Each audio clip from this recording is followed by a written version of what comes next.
Hello, good morning, everyone. It's already 12 on the dot.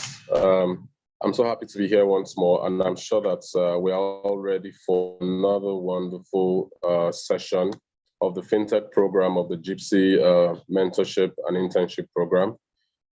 Today promises to be very, very exciting. Firstly, I welcome you all once again, and like I said, to have a very wonderful time. And very quickly, I will introduce myself. My name is Obo Joseph.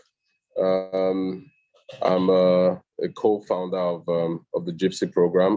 Beyond that, I also have I have a master's in information technology and telecommunications law from the University of Strathclyde in Glasgow, Scotland.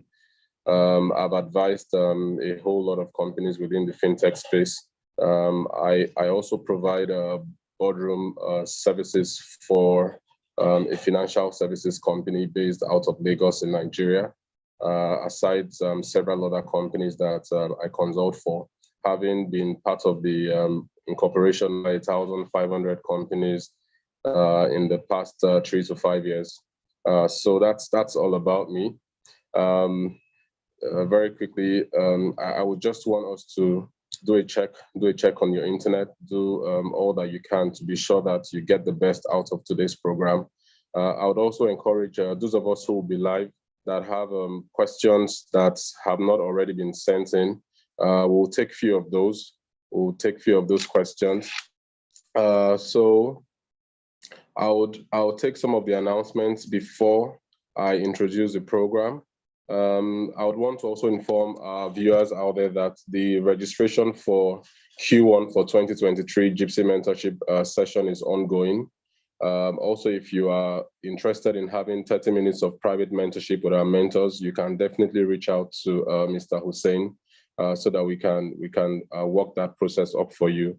You're encouraged to put on your videos during this mentorship program, and also be aware that we are streaming live.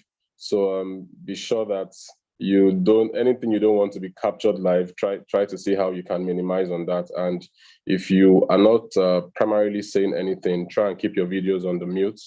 I would also encourage us to edit our names, let your full names be visible so that people can know that you actually attended today's session. Your name to carry your full name. Then I also said, we announced last week that the registration for JIIPCC end of year party is ongoing. That's for Abuja and Lagos residents. If you're interested, you can hit Mr. Hussein up so that we can put you through on how to be part of it. Then also be aware as well that week 8 awareness project of the week 8 awareness project, all groups are encouraged to start working towards it.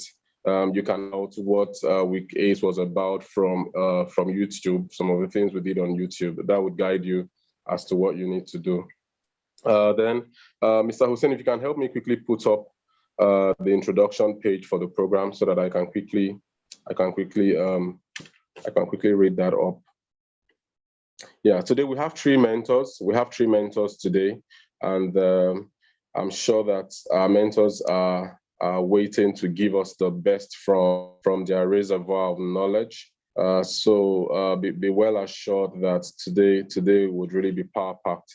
So very quickly about the program, the JIIPCC Mentorship and Internship Program for Fintech is a quarterly mentorship program for students and young professionals across Africa.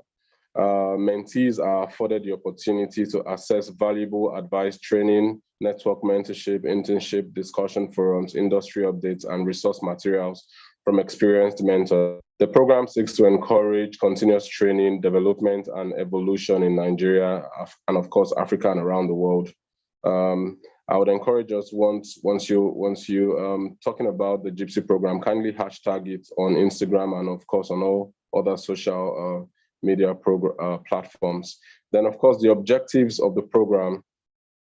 One of the main objectives of the JIIPCC mentorship program is to provide access and guidance, of course, training resources for students and young professionals in Africa.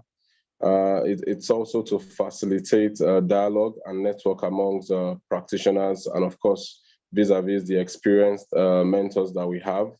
Our goal is also to transform mentees into mentors and leaders for the next generation. That is actually very key and dear to our hearts. Then also be rest assured that you can also test further mentorship and an internship. And if you require any further support, do please let us know. Yeah, so I think that's about it. So we'll be moving straight on into reading the mentor's profile. I'm sure we already have the profile on, but I'll just quickly read our first mentor today in no particular order. We have three mentors. Our first mentor is Miriam. Miriam Hassan is currently leading payment strategy and partnerships at Leatherback Limited in the United Kingdom. She handles all strategic partnerships, engagements, and oversees implementation of the payment platform.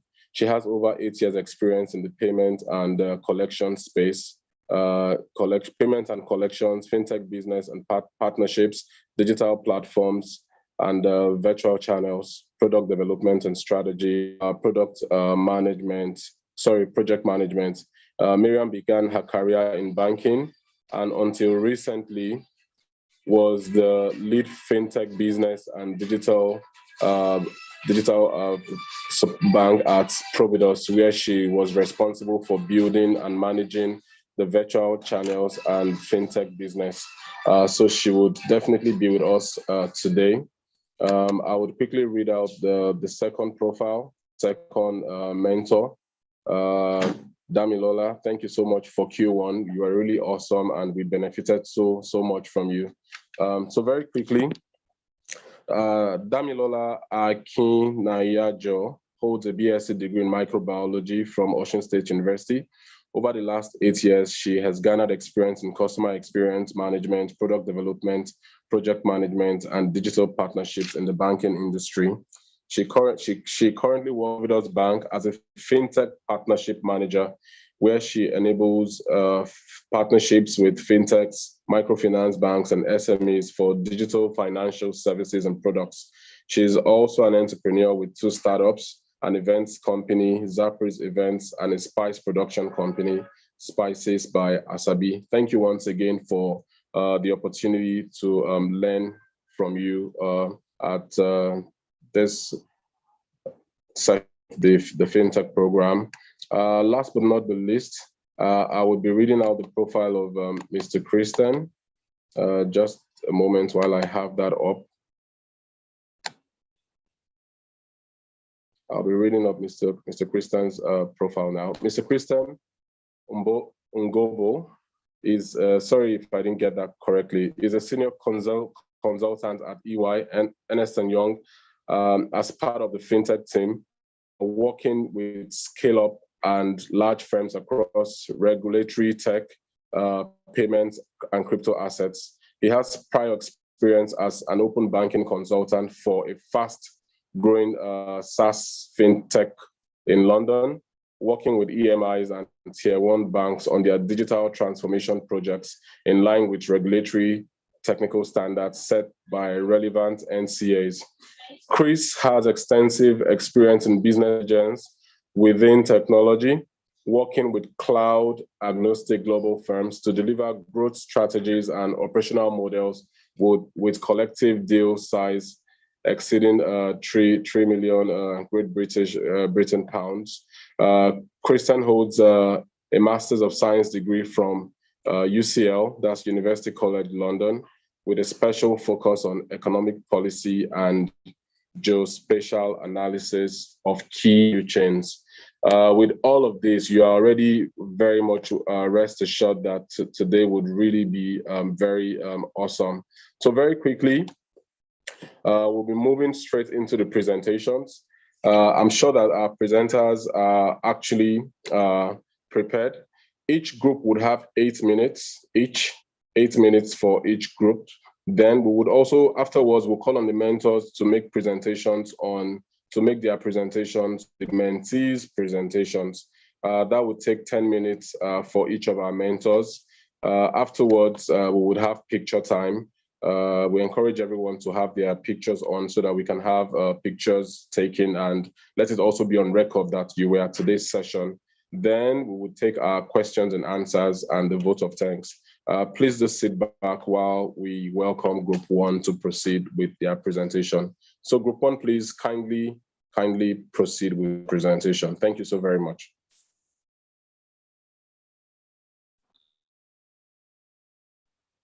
Okay, good morning, everyone.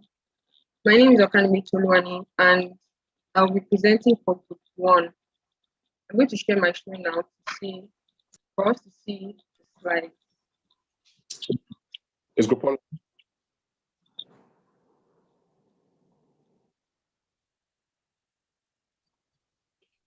Are you hearing? Is everyone hearing me?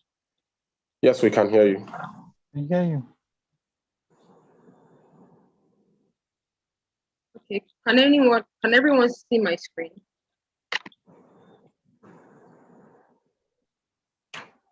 Hello? Yes, we can. Can we see my screen? Yes, we can. All right, thank you very much. So once again, my name is Okanemi Toluwani, and I'll be presenting for Group 1. Our topic is the commercial development of fintech.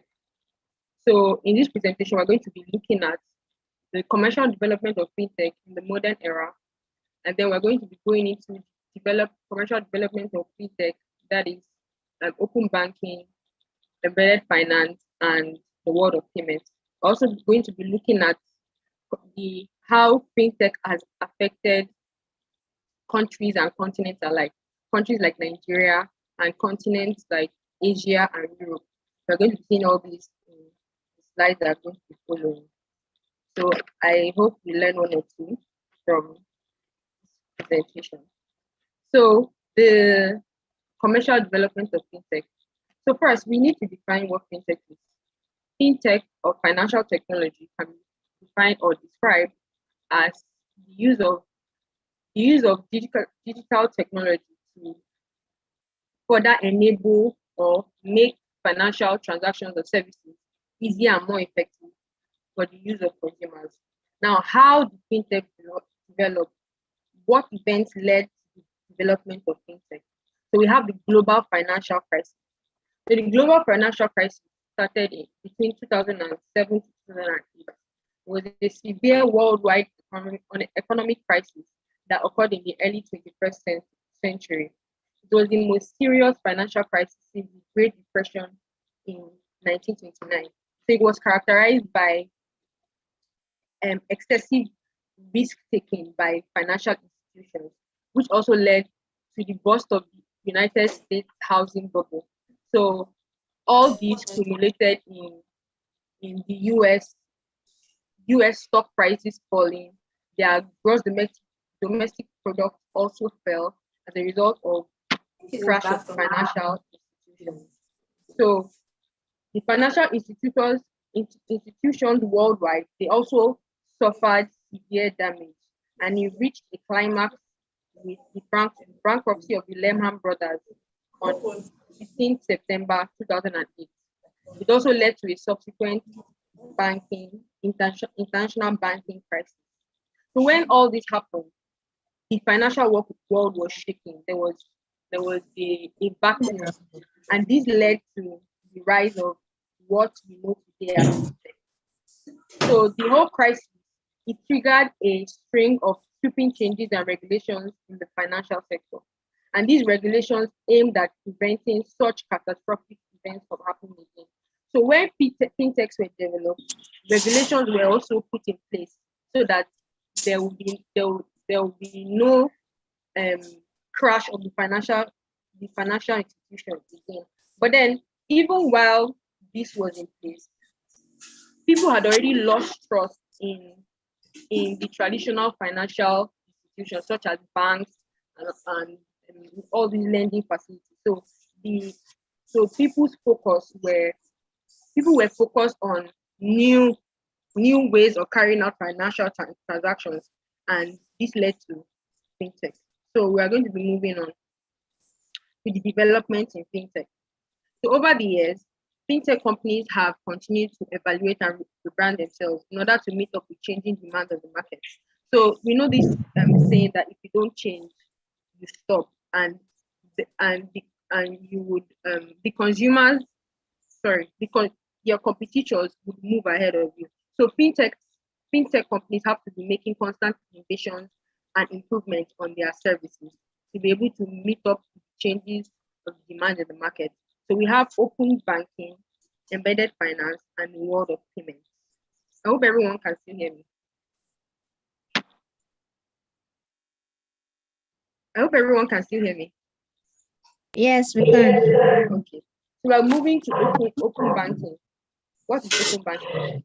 Open banking is the practice of enabling secure and interactive operations in the banking industry by allowing third-party payment services and other financial service providers to access banking transactions and other data from banks or financial institutions.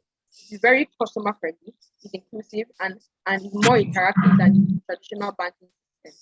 Open banking allows customers give a third party access to their financial data through the use of application programming interface software, that's APIs. So when this is done, it also ensures greater financial transparency options for account holders, ranging from open data to private data. So this also helps loan companies to be able to share options that are capable for individual customers. For example, if a loan company can see your financial transactions, if they can see how much you spend, they will be able to provide services suited to the individual, like on his own. So this also helps. Then examples of companies that provide open banking services include Barclays, Sterling Bank, among others. So I'm moving on to the next commercial development, embedded finance. What is embedded finance? Embedded finance is simply non-financial companies offering financial products and services to fall into the range of e-commerce and e-commerce merchants providing insurance, or a coffee shop app that provides payment, a departmental stores branded credit card. In short, embedded finance is when financial services are integrated into mobile apps, sites, or business processes of non-banks. It creates a brand new way of financial services distribution and opportunities for tech companies to influence and improve their financial lives of businesses and consumers. So we're moving on to the world of payments. The world of payments. So the world of payment entails the use of cashless payments such as point of sale systems, credit cards, chip readers, screen, peer-to-peer payments, and buy now, pay later, and among others. It is very secure and it eliminates business risks such as theft of money, counterfeit money, and robbery of cash. It is very easy and very convenient to use. I want to give an example. There was a particular time when I went to the market to get some stuff, and then I ran out of cash, and I was in the middle of the market, and there was no way I could go all the way to the bank to get money to pay for whatever I wanted to buy. But then a saving grace, I heard POS, and then I called the POS person, and then I withdrew the money I wanted to withdraw, and it was only at a fee of 100 naira. So I feel it is safe to say that this is 100 naira is a small price for convenience, because if I had gone all the way to the bank and come back, it would have been a very stressful process for me. So moving on, we're moving on to case studies of countries leveraging fintech globally.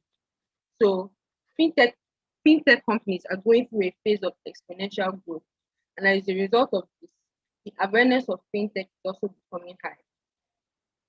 According to the 2019 fintech report, fintech services have moved from 16% in 2015 to 64% in 2019. This is a very large improvement, because initially people were involved in traditional banking, going to the bank, cash deposits.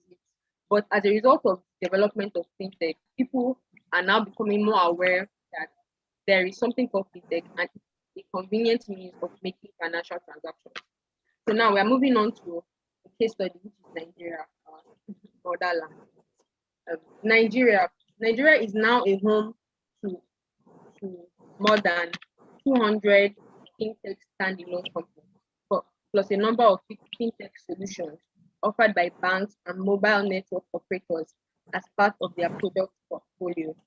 Between 2014 and 2019, Nigeria's bustling fintech scene raised more than $600 million in funding, attracting 25% of the $491.6 million raised by African tech startups in 2019. Also, payment solutions currently represent around 15% of banking revenue pools in the country and continue to grow. Beyond this, consumer lending and asset management are focal points for the fintech activity. So we see that if you look at the graph or the percentage, you see that fintech usage has increased over the past 6 months, and access and convenience is the highest distributor to adoption. So in Nigeria, initially fintech services were only limited to maybe payments and lending, but now it has gone to a wide range, which includes insurance, savings and investments, and other things. So Nigeria's fintech industry is actively growing and contributes largely to Nigeria's gross domestic product, that's GDP. So fintech accounted for 1.25% in 2019, but then it saw a remarkable growth after the COVID-19 pandemic and accounted for 34.25% of the total $4 billion in the sector raised across Africa. So we see that Nigeria as a whole is actively involved in the fintech space. We're not left out because there are many fintech companies in Nigeria, such as Butterwave, Kuda, Paystack. So now we are moving on to. Yeah, your time is actually up. If you can round up in the next 60 seconds so that we can proceed.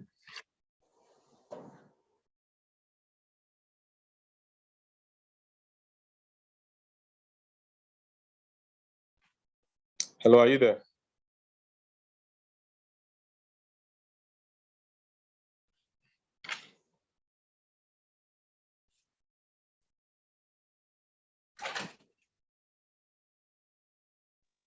Hello? Hello, are you there? Is Group 1 presenter still on? I think she has been disconnected. No, I'm on. Okay. Can you hear me? Yeah, I can hear you now. You can just okay. quickly round up. Yeah, thank you. Okay, so let me just summarize. In summary, the fintech space has become a very large space, and it has grown in the last couple of years because many people are now involved in fintech, and it's not just traditional banking. Traditional banking has a lot of regulations and step-by-step processes, but then fintech companies have provided a means whereby financial transactions are very easy to use. So in the following years, I think fintech is going to thrive and be a major sector in Nigeria and in the world globally. Thank you very much. Thank you so very much for your presentation. There's so much to take home from there. Is Group 2 ready to proceed now?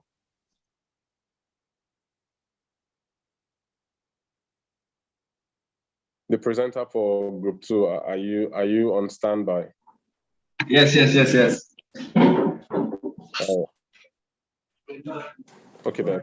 So the floor is your screen so that we can join you to learn from your presentation.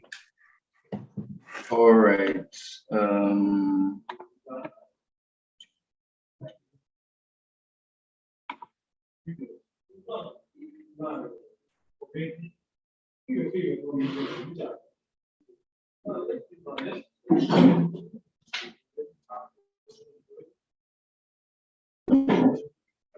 So I'd like to confirm if everyone can hear me.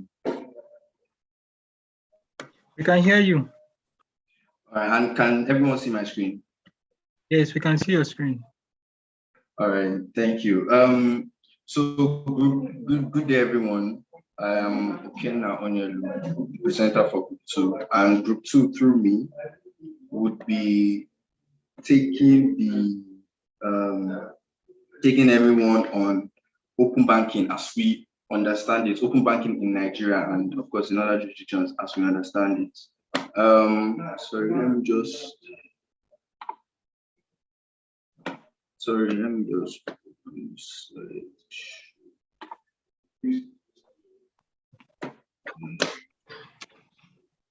yes, so open banking in Nigeria.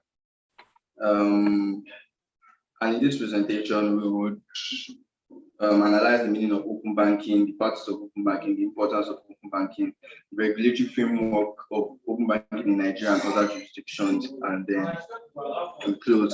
So what is open banking? I believe we all have bank accounts, and we use our bank accounts for various monetary and financial transactions, and some of our data is on our bank account. And to do other things concerning money with companies that are not necessarily banks, we would need data and information. And these are information that we would probably not like anyone to have access to. For example, statements of accounts and everything. And in order to have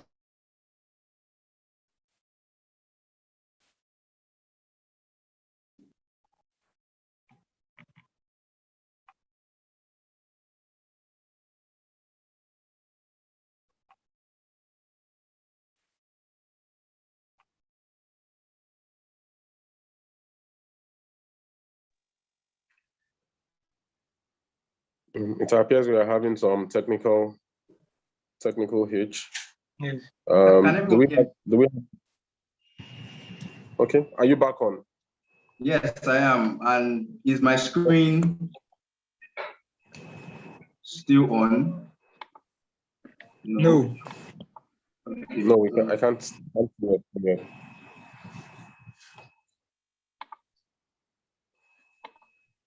It's on now. Yes, it is. Okay, yes.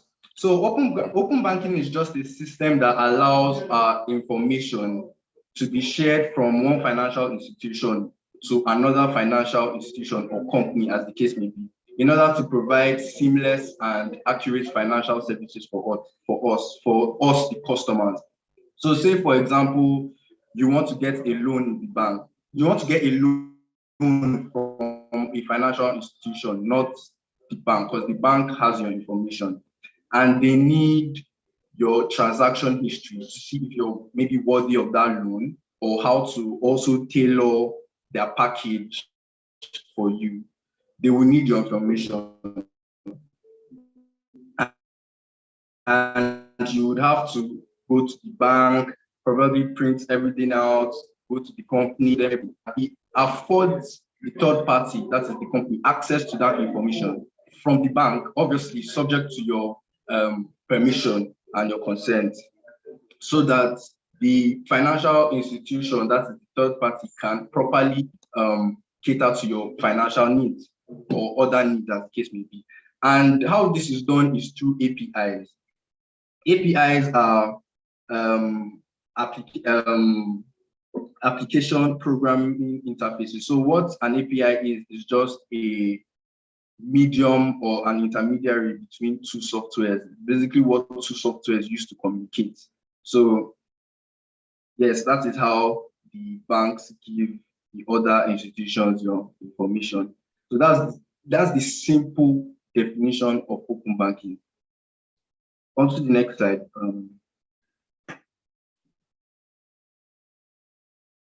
Yes, so that being said, there are 4 participants or parties to open banking: the regulator, the API providers, the API consumers, and the customers. The regulator is basically, in Nigeria's case, CBN, because they provide regulation for every financial arrangement in Nigeria, open banking being one of them. They automatically become the regulator of open banking. and the regulator gives licenses to API providers and API consumers. So the API provider is the second party to open banking. The API provider are the financial institutions that give out our data, that share our data. So examples of such would be banks, insurance companies, and the rest. Then the API consumers. The API consumers are those who have access to the data released by API provider. So the API provider releases your data to the API consumers so that the API consumers can cater to your needs. So we have examples of like fintech companies, loan apps and whatnot. So the customers, you and I, the owners of data basically. The importance of open banking. Open banking serves as, or open banking rather, allows us to control data. It enables customers to have easier control of their data, regardless of how many financial accounts they have. Most of us have more than one bank account. So in order to consolidate all that data in every account, open banking makes that easier for all of us. So it allows for seamless savings and money lending. Like the illustration I gave earlier, where you would like to borrow money and you need your data and information to prove that you probably loan worthy or other requirements that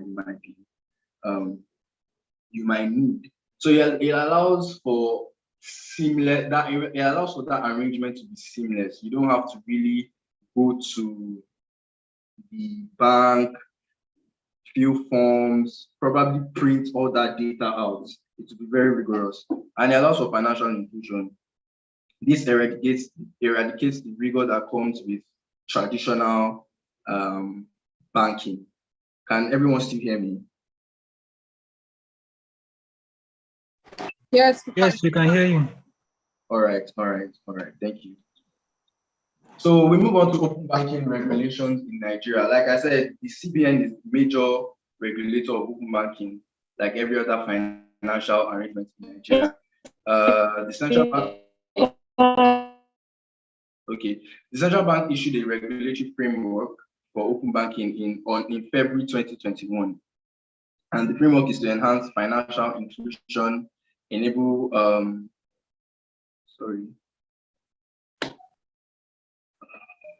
I'm so sorry.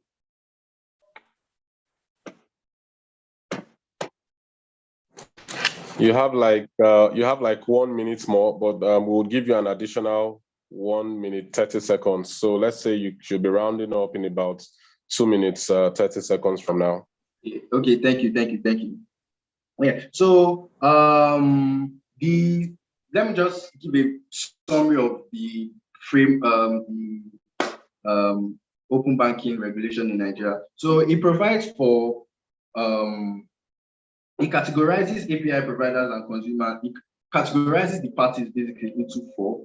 So if you want more on that, you can go on the regulation. So it also provides for the roles of API providers and API consumers. API providers are required to execute several service level agreements with API consumers to govern their relationships. API consumers are required to render returns to CBN monthly, amongst other responsibilities.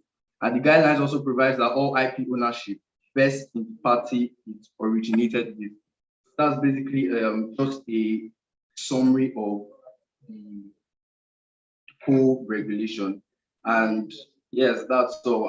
I don't have time to run through open banking in other jurisdictions. I believe open banking in Nigeria is more important. Thank you very much. And I apologize for the 30 network. No problem at all. Thank you very much for your presentation. It was very straight to the point and very clear.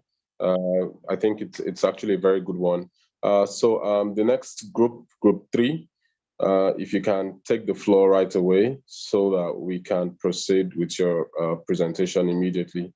Is group 3 ready? Yes, I'm ready. All right, the floor is yours. Thank you. Let me share my screen, please.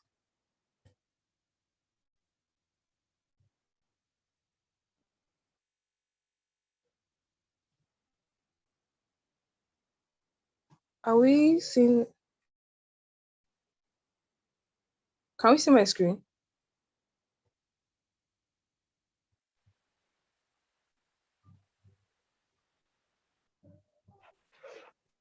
Yes, we can see your screen. Okay. My name is Faith Irabunse, and I'll be presenting on behalf of Group 3. Our topic is Commercial Development of Fintech Embedded Finance. So since we've already defined what Fintech is in previous last week and also today, I will not be defining Fintech. I'll just go straight to embedded finance. What is embedded finance? It is when non-financial companies adopt or integrate financial services as part of the services that they offer. So, for example, I'm sure we've all interacted with embedded finance, but we were not aware of doing that. When we order for food online, maybe on Jumia Food, or when we make payment on a platform or in online platform, or when we order for cabs and make payments for it, yes, we've interacted with embedded finance. Those are all forms or types of embedded finance. So that is a summary of embedded finance is. We have different types of embedded finance. We have embedded payments, which is described like using Jumia or Konga and making your payments online. That is embedded payments. We have embedded banking. These are where services or companies offer banking services online. So for example, Lyft in America, their drivers are allowed to own an account, and when they make a ride, instead of the payments to go to Lyft, the payment goes directly into their account, the official account they have on the Lyft app. Then there's embedded investments, there's embedded lending. This is when you make loans or you apply for loans for maybe when you're making purchase for a product and you're not able to pay for everything, you can apply for loans. That is embedded lending. There's embedded insurance also. You ask for insurance for things that you, maybe for goods that you purchase, you ask for insurance, or basically anything embedded is embedded finance. So what are the benefits of embedded finance? It increases revenue, like it makes customer spending easier. So instead of going through the hassle and bustle, okay, for example, someone like me now, I pay for my DSTV online through the my DSTV app, and the my DSTV app has this feature that just saves your card details. So it's not every time I have to look for my cards to input my details. I just click the card and payment is being made. So it increases revenue, it promotes sales. It also helps business to stay competitive. Some businesses offer services such as buy now, pay later. That is like you'd pay instrumentally. This helps the business to stay competitive in that you're offering a service that is unique to, it's not everybody that offers such service. It's also, another benefit of embedded finance. It is also convenient. It is time saving and effortless. It helps in saving time. And lastly, it increases customer loyalty. So services that offer all this embedded finance, they can boast of having customer loyalty because a lot of people enjoy using these services instead of going through the long technique of going to a bank, maybe to fill in documents for a loan and all that. You can just do all of this online. So we're going to move on to the history and development of embedded finance. Now, before COVID-19, before the lockdown era, before lockdown, yes, there was already like small examples or small examples of embedded finance. We know when you have a payment plan for high priced objects and you're allowed to pay instrumentally online, that is a form of embedded finance. Even some airlines, they were offering credit cards to their users. That is also a form of embedded finance. But then we can see that there was a boost or increase of embedded finance in the world at large after the COVID-19, because the world was on lockdown and every transaction had to move online. So if you were to have any transaction, you could not meet physically with the person, you had to be online. This boosted the increase of embedded finance in a lot of businesses. In the US, it was estimated that about $7 trillion worth of transactions were being held by embedded and I don't know the English right now, but embedded finance was the one that caused this boost of money. Also, in a survey of about 750 European retailers, 64% were said to adopt embedded finance in their as part of the services that they offer. also in East Africa, apart from Kenya, the movement of embedded finance has been relatively low, but in Kenya, there has been increase in the adoption of embedded finance as part of the services being offered. Then some of the challenges that are faced by fintech companies that offer embedded finance is that they have to understand the economic models around traditional financial services and how to fit this into their strategy. Companies that enable embedded finance, they have to deal with the regulatory environment that undergirds traditional banking. So they have to think of, majority of us are law students or lawyers. So you always have to find out what is the law concerning this issue. So embedded finance, one of the challenges it's faced is that it's not really, there's no law, there's no particular law. So they have to follow the laws of the traditional banks. They have to adopt or adapt the laws of the traditional banking system.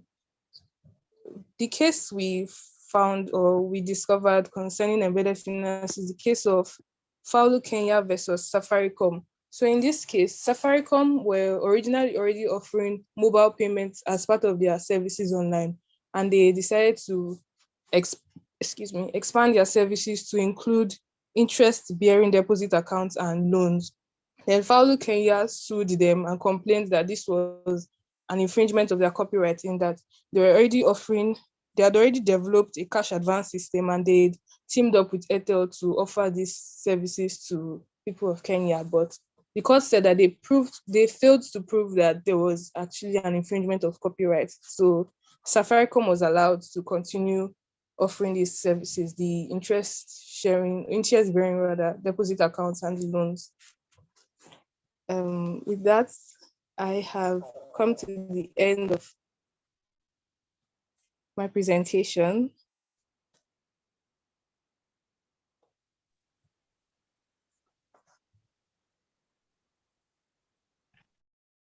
Okay, thank you very much, Faith. Okay. I'm sure we have group 4 ready now at this time. Is the 4th group ready? One of our mentors wants to quickly dive in so that he can quickly attend to some work. So if we can have group 4 quickly take, yeah, okay, that's fine.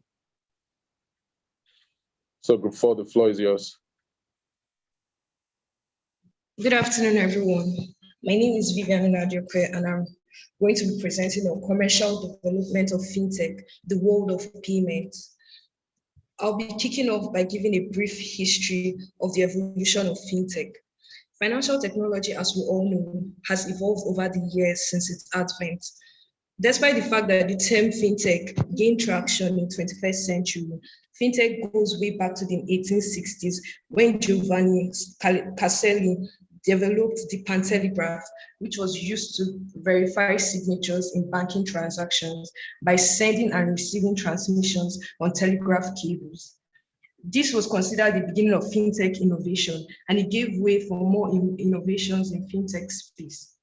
Fintech has since then evolved from the usage of Morse codes and telegraph, enabling electronic fund transfer to a more advanced and technical to more advanced techniques in our modern age. So briefly, I'll be explaining the meaning of payments. Payment simply means the transfer of money, goods and services in exchange for goods, services, or both. But in terms of fintech, we'll be looking at payments as just the transfer of money for goods or services. According to a research paper by Aneris, Barberis, and Ross, fintech can be split into a number of different eras. Each of these eras saw a distinct level of differentiation in the market that led to the changes in the way consumers interacted with their money. The eras are Fintech 1.0, which was the time between 1886 to 1967, Fintech 2.0, the time between 1967 to 2008, and Fintech 3.0 from 2008 to till date. Fintech 1.0, this stage involved building the infrastructure that will support globalized financial services. The first transatlantic cable, which was invented in 1866 in the US, enabled the first electronic fund transfer system using technologies such as telegraph and Morse codes. It was basic by today's standards, but at that time, which was a time of developing infrastructure and transportation, the ability to make financial transactions over a more considerable distance was simply revolutionary. Fintech 2.0. The start of this phase was marked by the installation of the first ATM by Barclays Bank in 1967 and was characterized by the switch from analog to the digitalization of finances. The 1970s saw the establishment of NASDAQ, which was the first digital stock exchange. This era continued through the 1980s and popularized online banking. The 1990s saw the first movement towards digital banking, with connected customers starting to manage their money in different ways. Then PayPal was launched in 1998. The launch of PayPal in 1998 opened doors for the new payment systems that will come as the world increasingly went online. And we'll look at Fintech 3.0. Fintech 3.0, which is from 2008 till now, this era is categorized by post-financial crisis, lack of trust in banks, aligned with regulatory change, opening up the market to new service providers. Bitcoin was born during this era in 2009, followed by other cryptocurrencies using blockchain technology.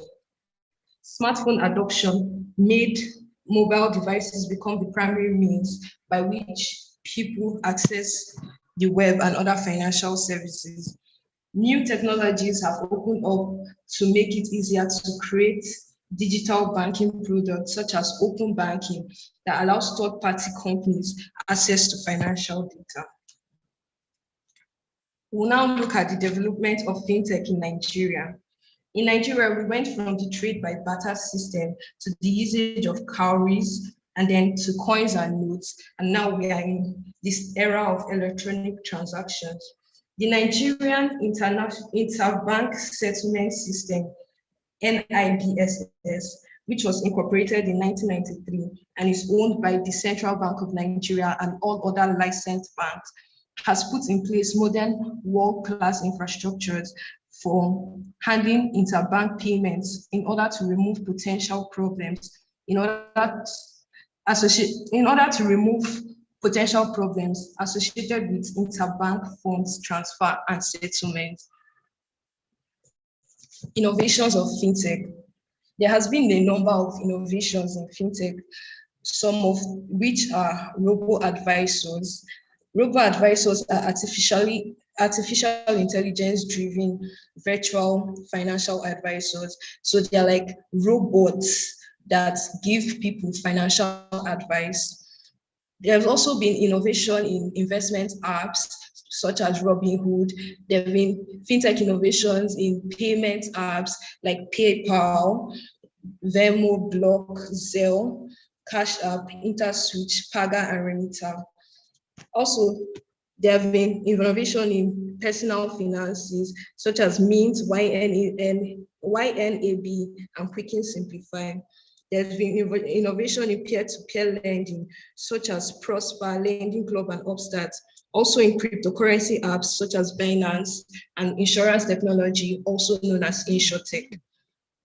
The benefits of fintech. Fintech is cost-effective. It is less time-consuming. It eliminates the discomfort of standing in bank queues. It gives convenient access to credit pool and aids economic development. Now we'll look at the challenges faced by fintech and the proposed solutions. The major challenge faced by fintech in Nigeria and in other third world countries are regulatory challenges. In Nigeria, there are no clear and adequate laws regulating fintech and the licensing of fintech companies.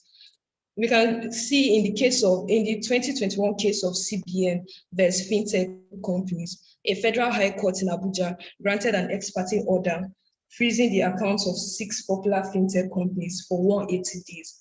This was because CBN alleged that the companies were operating without licenses as asset management companies.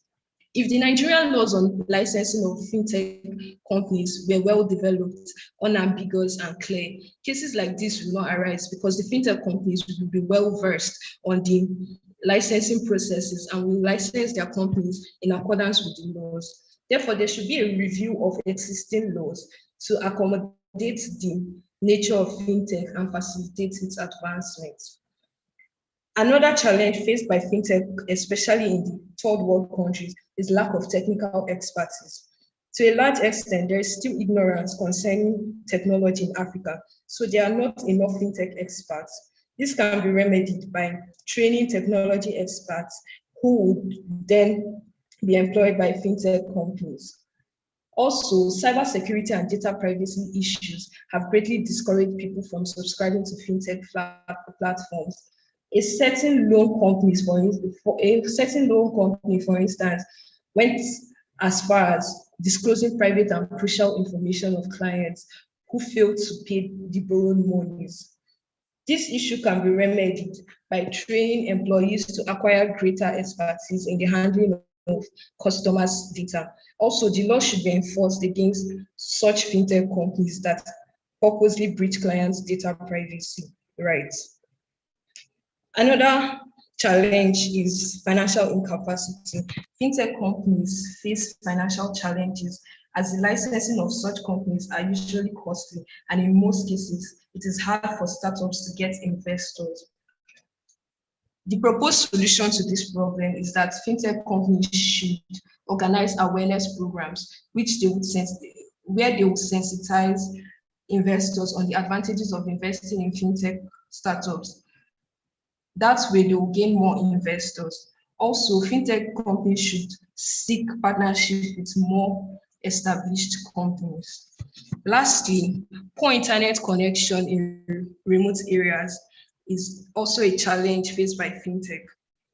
Especially, the problem of poor internet discourages people to rely on fintech. The solution to this is that network providers should do their jobs by providing quality services to customers.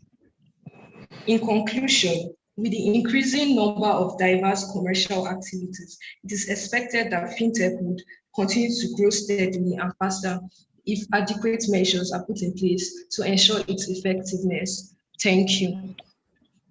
Thank you so very much for that wonderful presentation. In fact, you actually kept the time. We would be proceeding straight to get feedback from our mentors.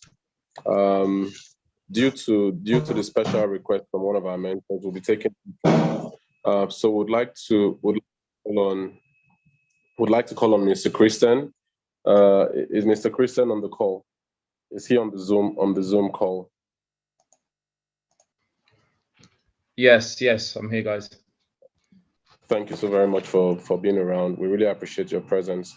So, sir, you can make your observations on the presentations from the groups, and let's see how that goes. I'm aware that time is quite a constraint for you as well. Yeah, sure, no worries. I'll get straight into it. Well, first and foremost, thank you so much, guys, for having me on.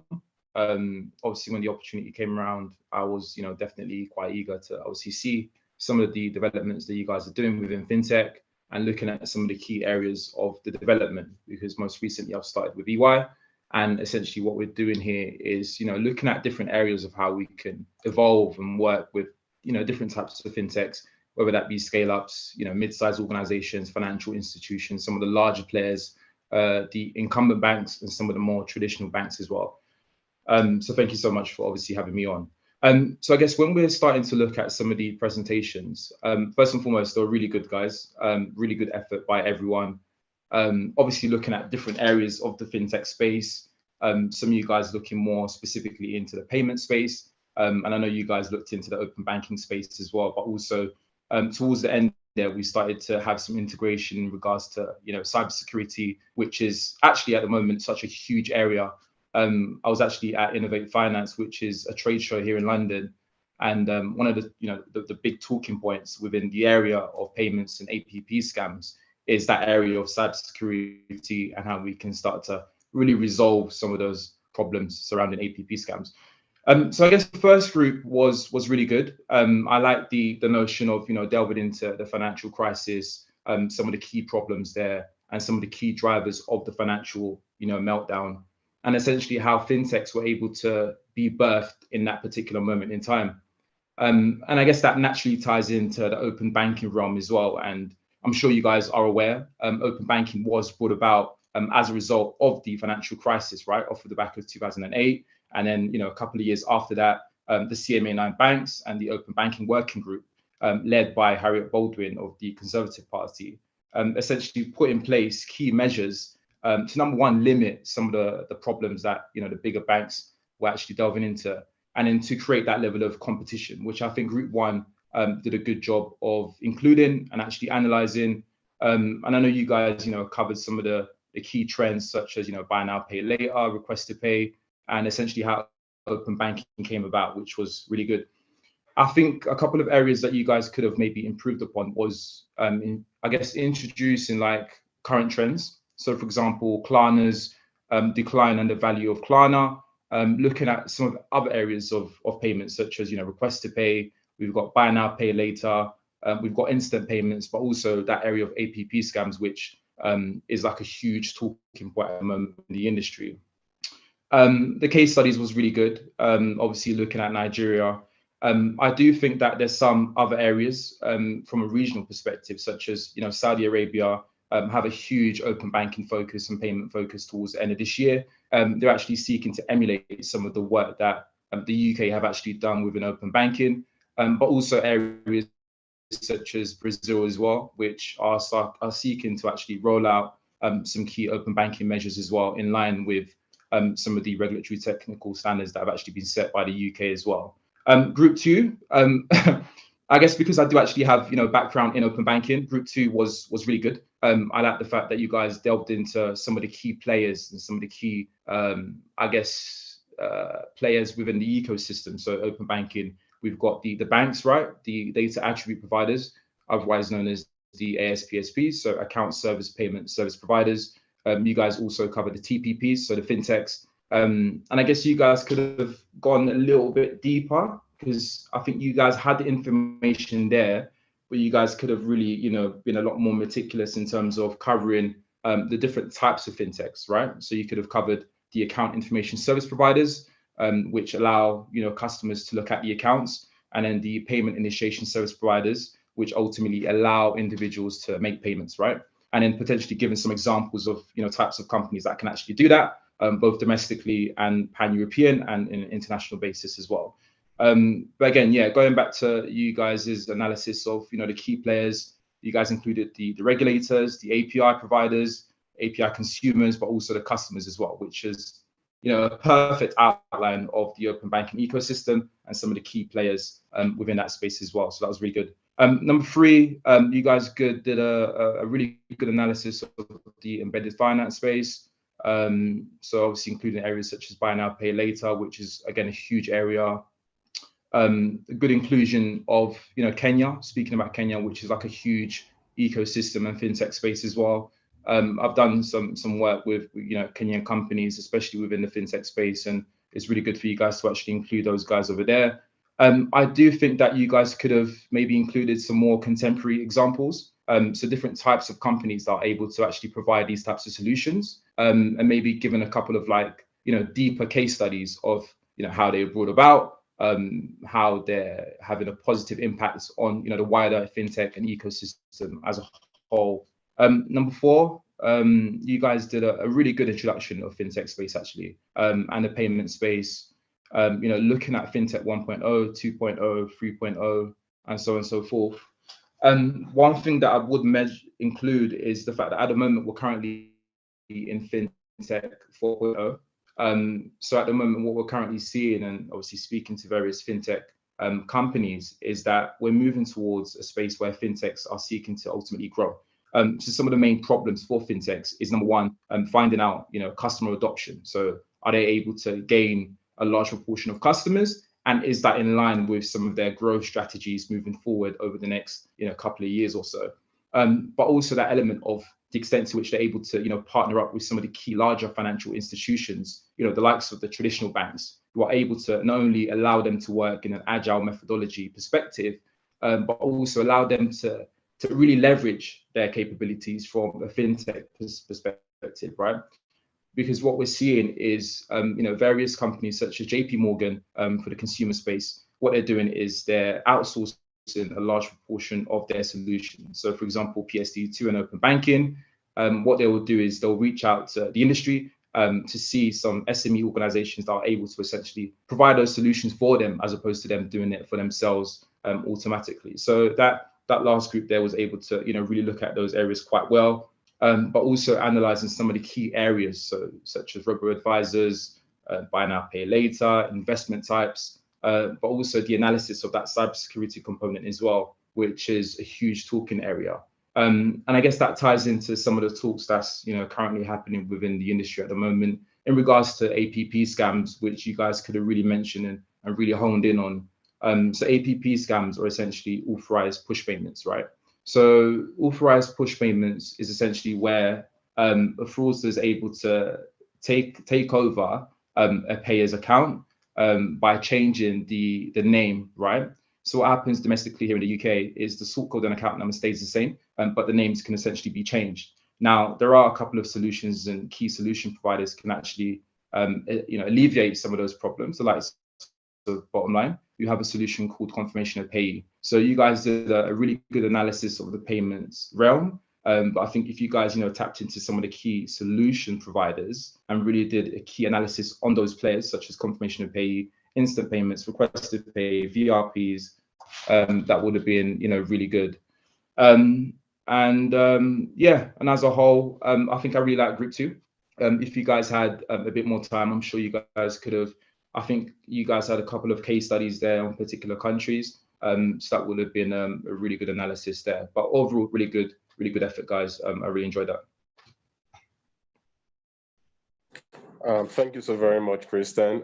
I just want to make a very quick appeal to you, considering the fact that you might have other engagements. We have two more mentors who would make very brief some comments on the presentations, after which we proceed to the Q&A. Sure. It would be nice to have your perspective on some of the questions that the mentees have already put down. So without wasting much of our time, thank you so much. I would quickly call on our second mentor, Damilola.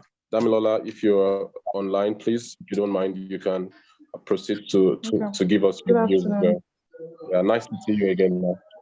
Yeah, good afternoon. So I think Christian has practically touched on all of the points that I wanted to mention. But I mean, in addition, I would just say that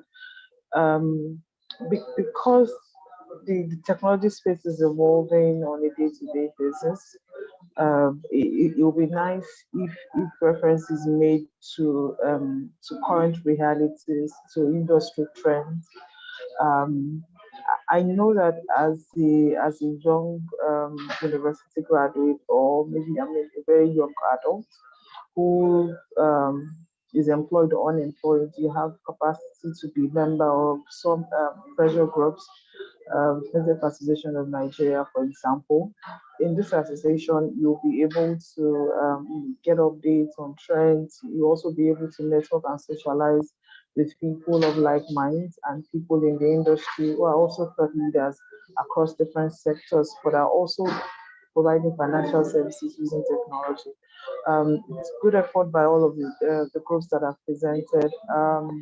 It's a good thing that regardless of you being in the system yet or not, you're able to lay your hands on information that speaks to open banking, embedded finance, and all of that.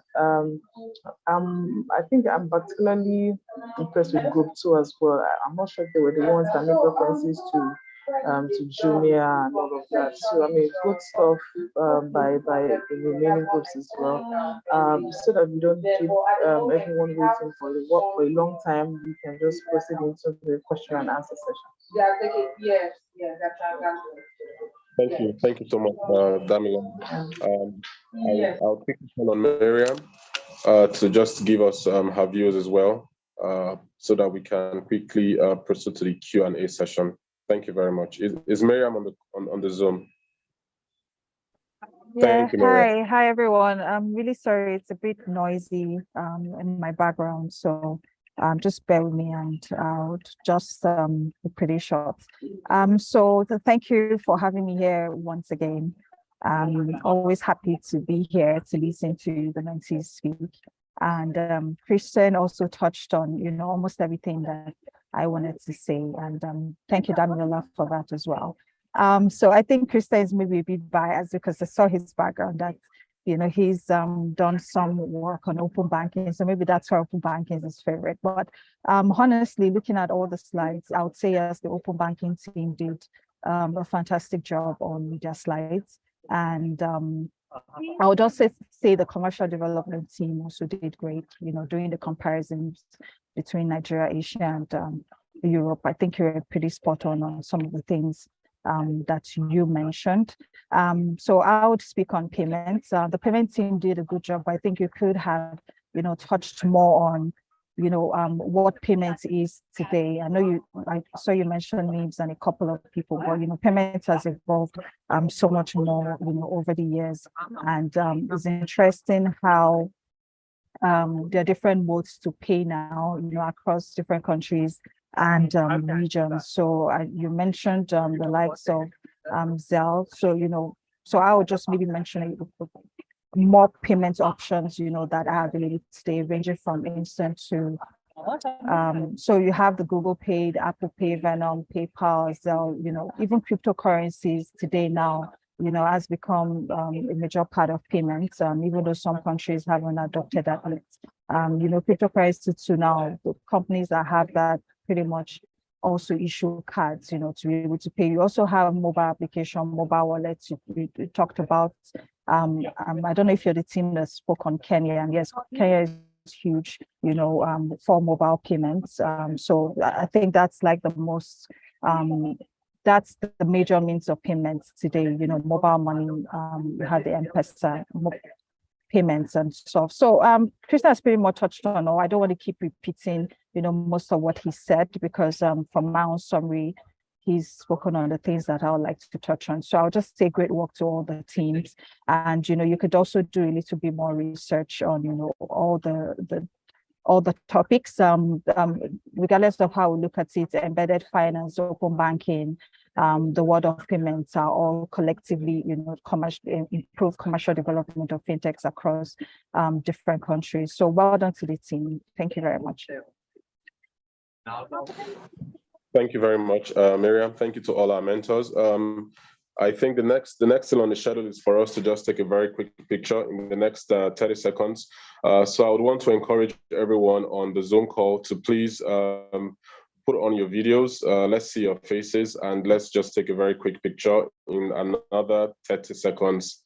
Hussein, you would help us to just do the screenshots from your end if you can.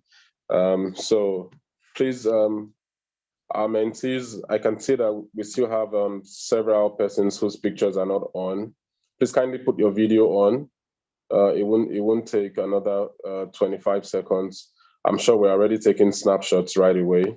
For those of us who are interested, it's actually not like it's compulsory, but it's mandatory anyways. Thank you very much. I can see that we have a lot of compliance now. So Mr. Hussein, I'm sure you can, you've taken some shots already. So thank you very much. So we'll move very quickly to the Q&A session. We have about 6 questions here, but before we take these questions, I would just love us to take 2 live questions.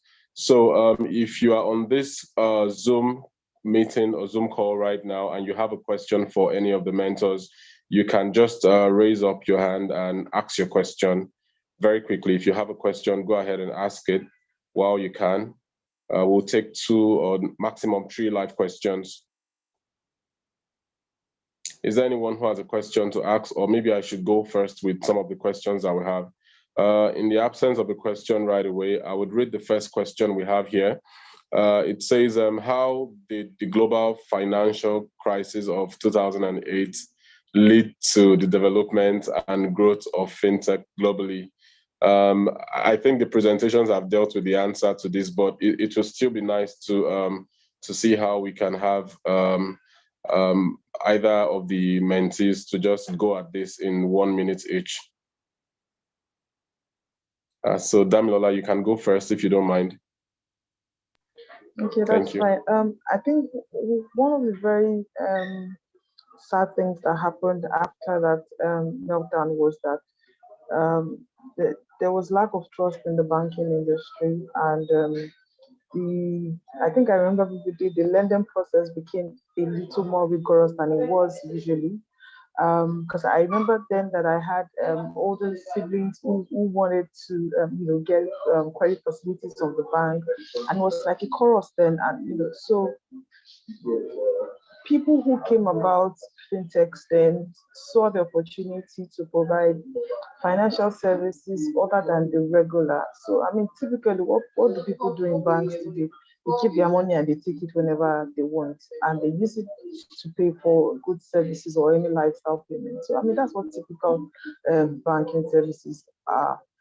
So what the fintechs have done is to bridge that gap for especially people who just want basic financial services and not into all the complexities that the traditional banks are providing, all the credits and all of that. So that's what I think, in my opinion, that was one of the first things that gave rise to the fintechs in Nigeria and even in other parts of the world. I think the convenience part too is also very critical, because we find out that many fintech products or services largely rely on or speak to convenience. The fact that you can do things self-service from the comfort of your home or your office space, you can log in, you can download a mobile application, sign up and start transacting literally immediately without having to go through a rigorous customer verification process or a KYC process, or tons of documentation and all of that. So I mean, those are the two key things for me. Thank you very much. I'm thinking that we can actually breeze through the questions. We will take them in no particular order. I would read the second question. Kristen can help us with that. What is the fate of fintech in the next few decades? Basically, what are your predictions for fintech in the next decade? Let's not say next few decades. Let's just talk about maybe in the next 10 years, in the next 5 to 10 years. What do you think the space will really be about? Yeah. So I think as a whole, I guess like some of the stuff that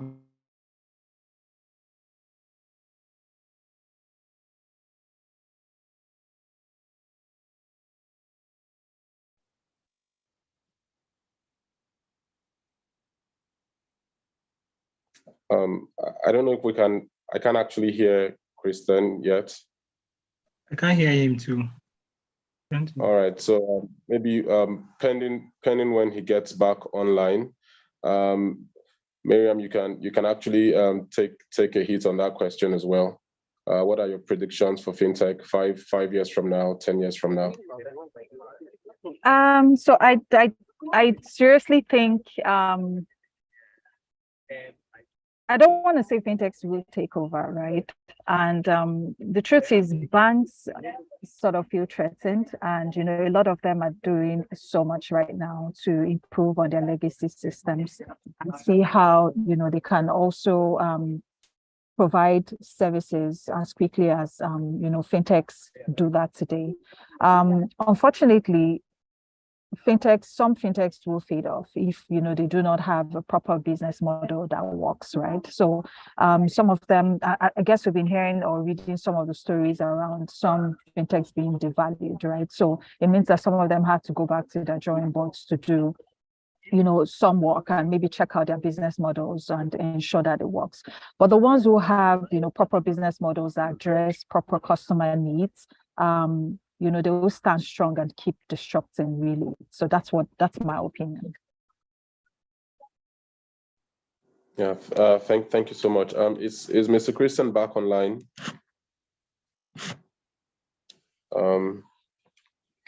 Is Mr. Christian back online? So we can actually, somebody raised up her hand to take a live question.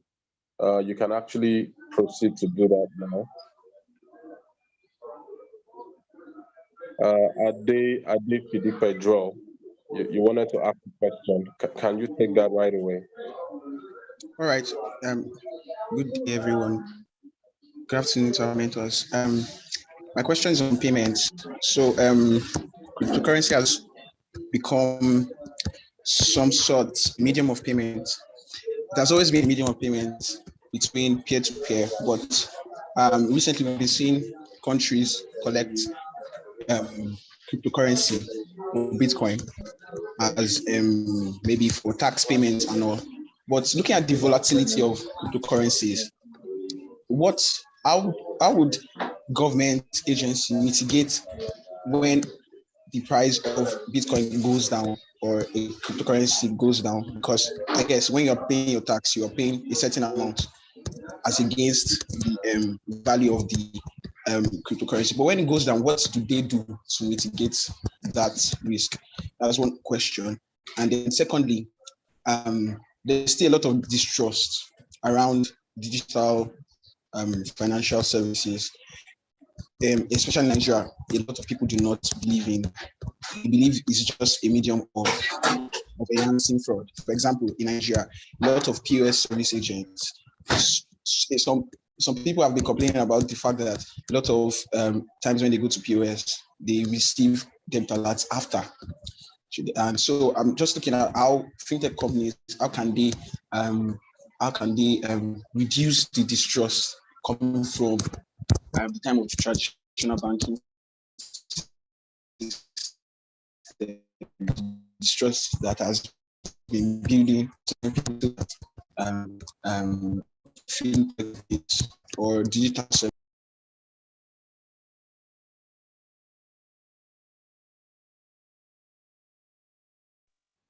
All right. Thank you, Joel. I think I've kind of lost you. I've kind of lost your audio. I don't know if Mr. Christian is back on the call. So your question has been well received by the mentors. Either Damilola or Miriam, you can take a hit on any of the questions. Whoever is first, it doesn't really matter in any particular order.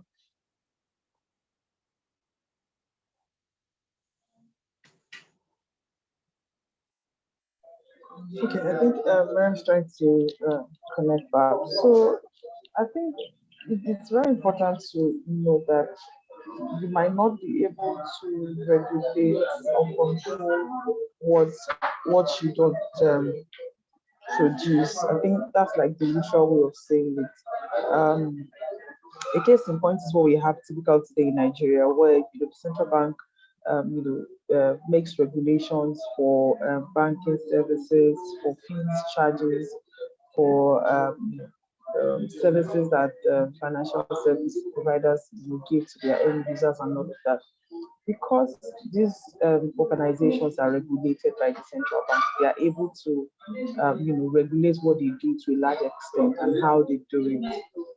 Maybe until when the federal government of Nigeria, for example, takes on that responsibility to say they want to regulate digital currencies, then they can have that guideline or framework that speaks to it. You notice that the only thing that they have tried to do alternatively is the e-naira, which the adoption is still quite dragging, because a number of people are still trying to understand how it works and how it will how it will better what they have existing. So it's like someone coming to me now, or maybe I walk into a store now and I want to pay for a good or anything that I've bought, and the merchant is asking me to pay with e-naira, and I'm wondering, can you let me just pay you with my my bank transfer or cash or card or whatever? I don't, it's just like a lot of people are still not quite clear about how this helps what we have existing. So until the central bank at large is ready to regulate that space and go into that space and regulate it eventually, they might not be able to meddle in that affair, and that's why they have completely said they do not want to have anything to do about it. If you have people who deal in such business, you do that at your own risk, and that's why if you have a volatility maybe in the operation.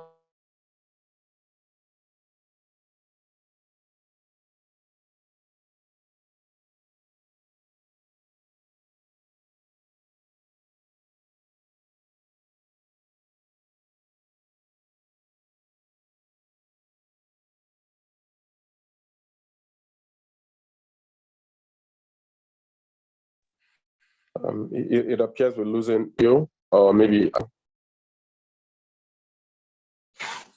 do we still have Damilola on the call?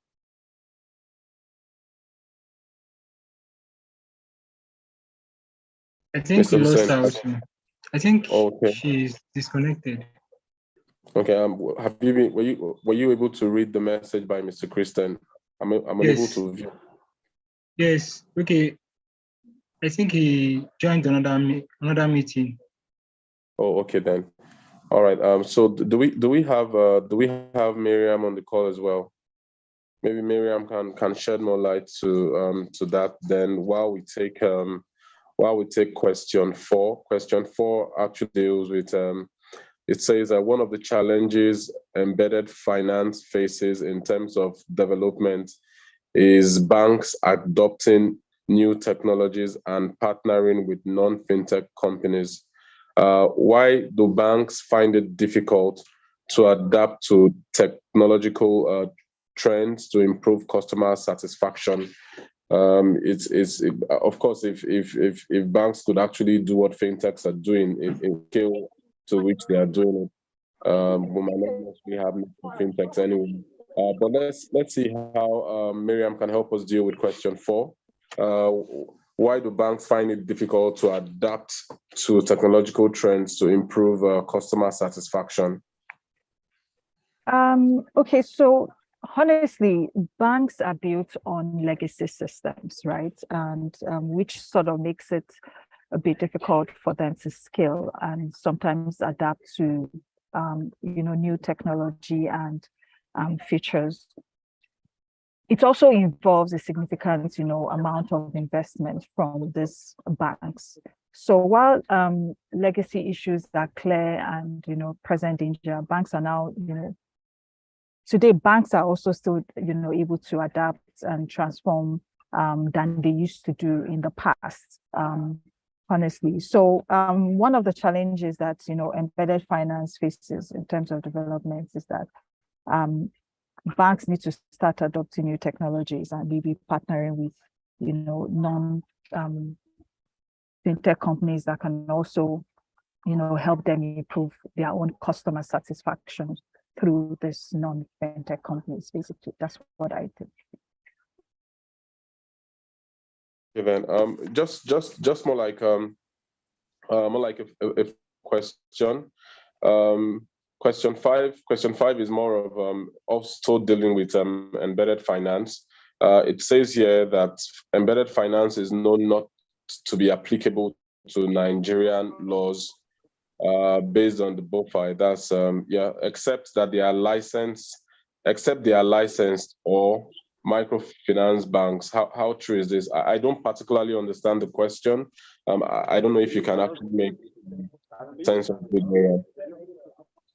I also can't, because I'm not quite sure how to answer this question, because we know that generally embedded finance, you don't necessarily have to be a financial institution, right, to offer whatever it is that you can through embedded finance. So I don't know about those laws, based on BOFI, if it's not applicable because we have a lot of companies today that offer services through embedded finance and their connection to financial institutions or banks. I just know that for you to be able to offer any of those embedded finance type of products, you have to have some connection with the bank, because that's where the funds would sit. Because as long as you're not a bank, you're not a licensed financial institution, you necessarily cannot hold customers' funds. So you still need the banks, all the microfinance banks, to be able to offer those products or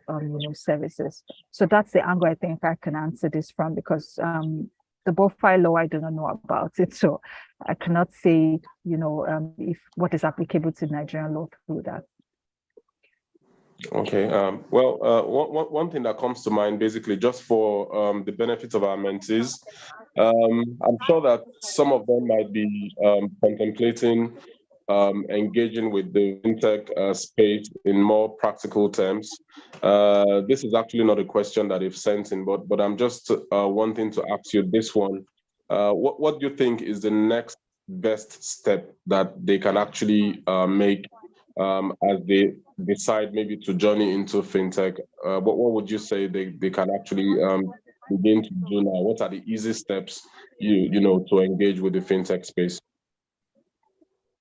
So I think the first step is maybe to get like an internship role, right? And to be honest, you don't necessarily have to have any kind of background, to be honest, in my opinion, to delve into the fintech space, because it's something you can get into and learn as you progress in your career. So for example, my background is psychology, but I'm in the fintech space now, and I learned that over the years, and it's quite easy now because there are a lot of certification courses online that you can jump on, that helps you improve your knowledge on what the fintech space is about, and also sort of subscribe onto some of this blogs or websites that talk about what is happening in the tech industry, TechCrunch, subscribe to it, just keep reading up.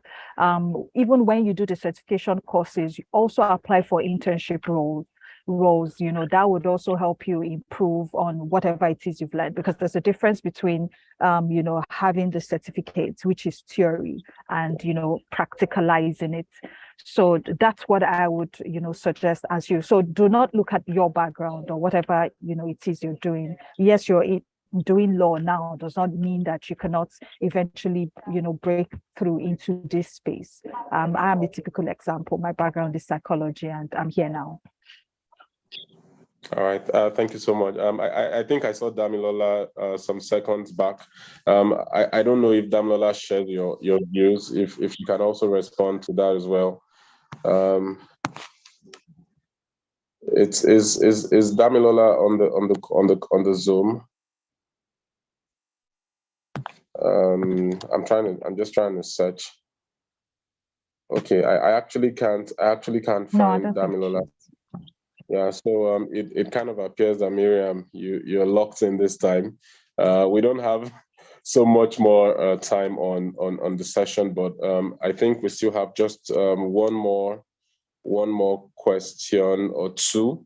Question 6 here is about what edge do companies who engage in finance have over their counterparts who do not? Then question 7, we can take both questions together. Question 7 has to do with what's the difference between fintech and blockchain? Then how does blockchain work?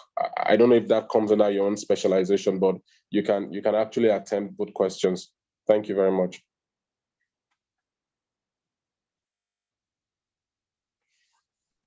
I think you're muted. Kindly unmute yourself. Oh, snap, sorry. So the question is, what edge do companies who engage in embedded finance have over counterparts who do not? So I think engaging in embedded finance sort of helps grow your customer base in a type of way, right? Because you're offering additional services that your counterparts do not. And, you're sort of helping your customers have ease of use of your platform and, for their convenience. You're also sort of helping to remove your customers' pain points and improve their experience on your platform for whatever product it is that you're offering. And that sort of helps, raise brand loyalty in a way. So it's look at platforms like e-commerce that, sort of offer buy now, pay later, additional to, whatever it is, which is the form of lending. Today, if I want to purchase something, I have, your platform offers that. I can jump on that even though I don't have the funds to pay. And that's an advantage that you have over another e-commerce that does not have, that option for buy now, pay later. So it means that e-commerce platform has sort of found a way to embed, lending onto what it is that they offer. It also helps you have diversified, revenue streams once you're able to do that. So I think that's the advantage that, they have over their counterparts who do not.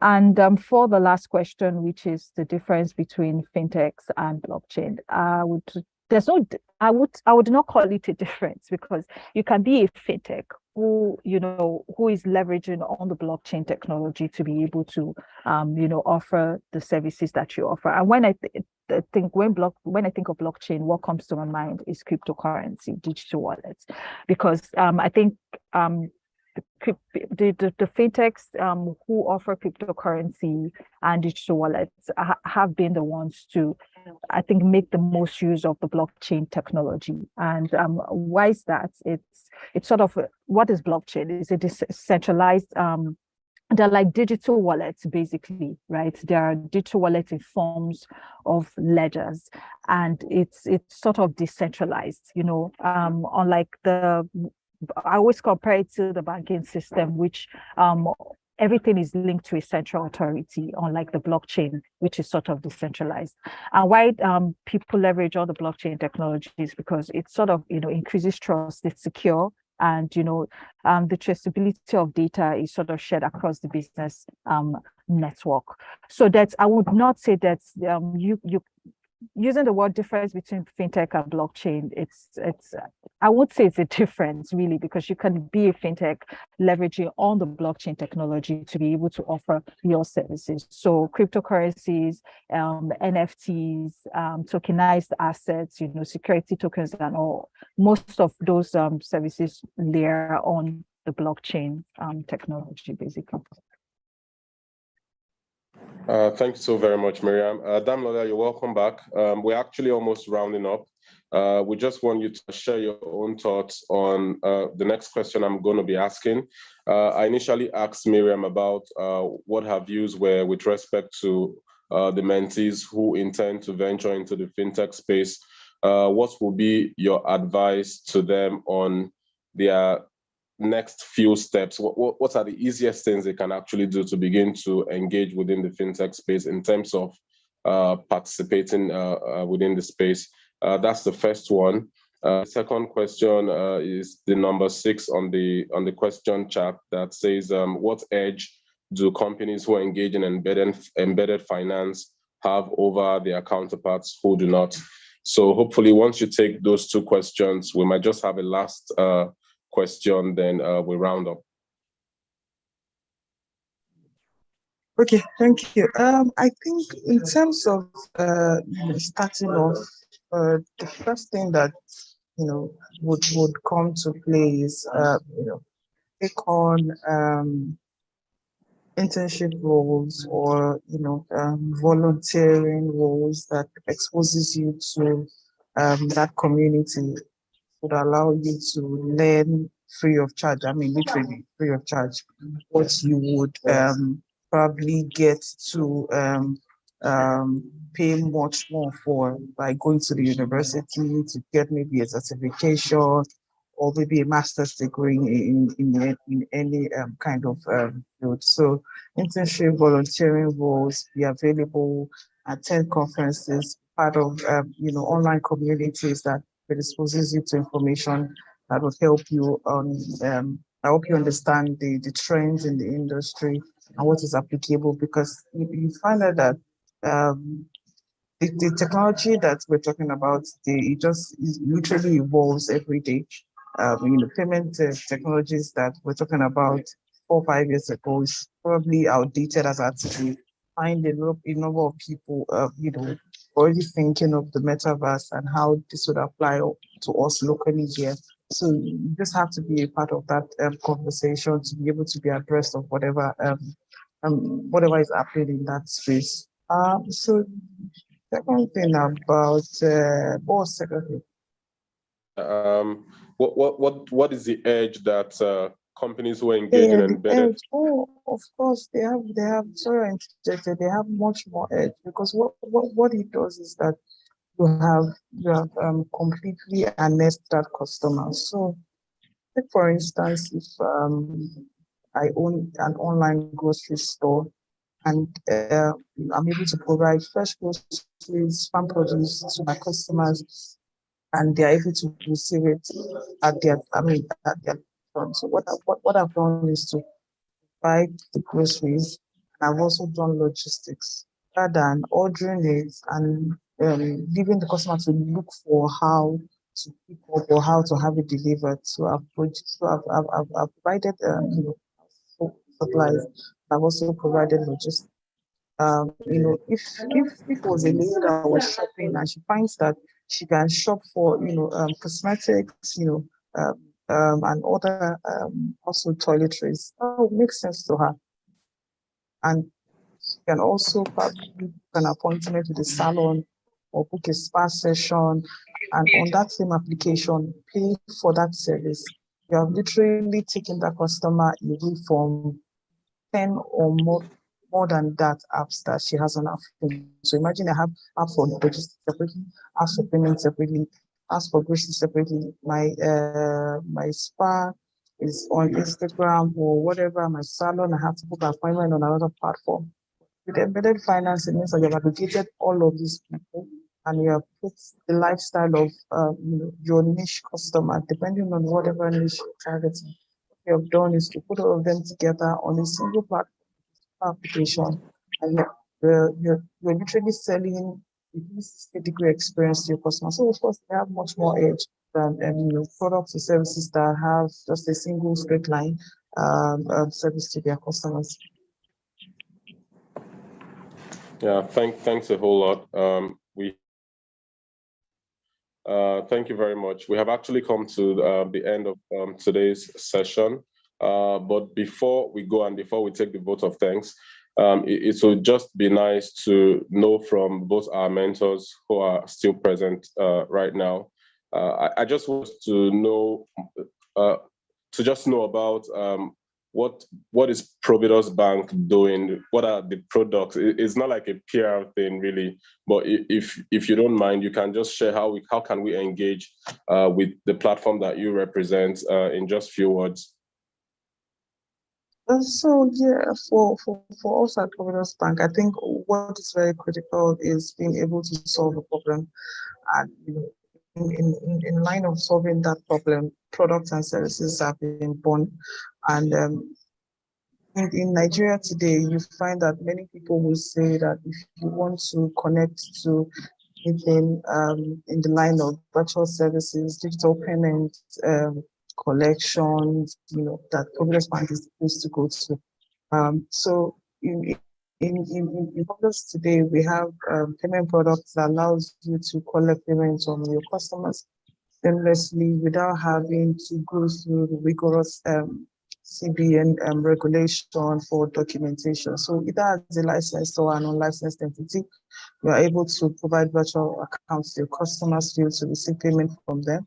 This also allows you to, do your accounting entries in a very proper and tidy manner, as opposed to looking through bank statements in Excel format and looking through who paid what and what time the payments were made. So that's that. And of course, in terms of the new contactless payment technologies that we find around today, the NIPS QR, and there's another that we just launched recently, which is tokenization for debit cards. So this allows you to host your card details, your card PAN, CVV, and all of that. So that solution literally converts your debit card into an algorithm of secured numbers, such that whenever you want to make payments online, web payments, it provides you this set of numbers, and we are able to just give out these numbers. And of course, whenever that set of numbers is has been used for a particular transaction, by the time you're doing another set of transactions, the number will change. So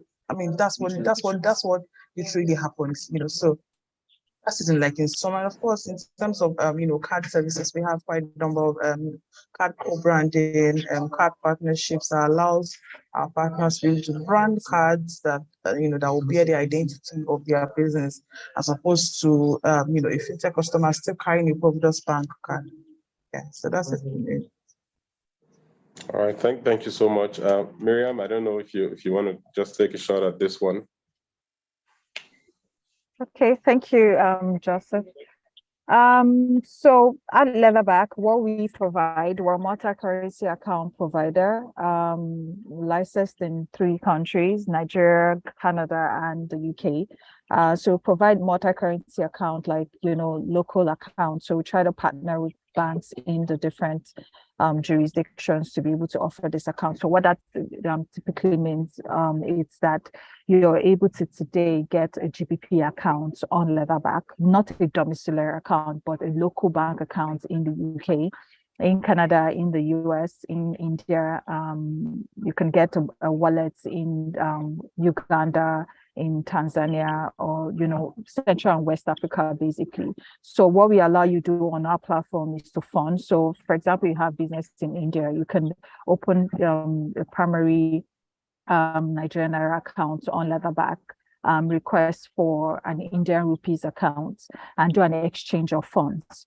So what that means is you're sort of exchanging your Naira for your Indian rupees, and your Indian rupees account is funded, and you can pay out locally to whoever it is in India that you need to pay to. If you're going to school in the UK and you need to maybe make payment for fees or accommodation, you can fund your Nigerian Naira account, do an exchange of funds to your GBP account, and pay out locally.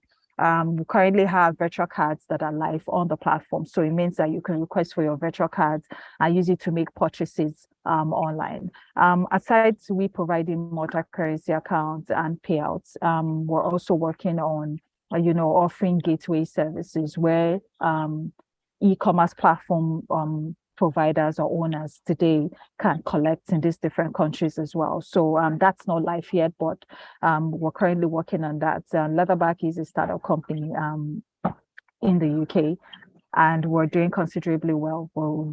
I think next day will be our 3rd year in business, and we're doing great. So today, if you have businesses to do abroad or in any of those countries that you require to do transactions, you can use Leatherback. Just go to leatherback.co. Leatherback is spelled LEATHER.